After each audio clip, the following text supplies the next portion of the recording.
Kota New York, Amerika Serikat diguyur hujan pada pertengahan Januari 2025.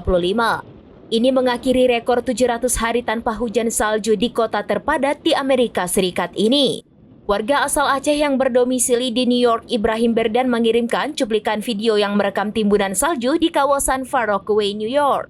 Ibrahim mengatakan video ini direkamnya pada Minggu 19 Januari 2025 waktu New York atau Senin 20 Januari 2025 waktu Indonesia bagian Barat.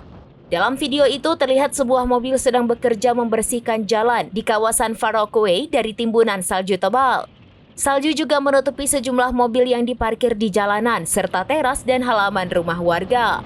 Mengutip National Weather Service, Ibrahim mengatakan ini merupakan salju pertama yang mengguyur New York dalam 700 hari terakhir. Sejak tengah malam, salju turun 2,5 cm di titik pengukuran resmi di Central Park, New York yang dihuni oleh 8,5 juta jiwa yang belum pernah melihat salju sejak awal tahun 2022.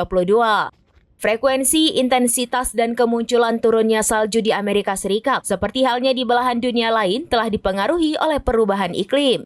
Ibrahim juga mengatakan saat ini suhu udara di kota New York berada pada 10 derajat Fahrenheit atau minus 12 derajat Celcius.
Download Tribun X sekarang, menghadirkan lokal menjadi Indonesia.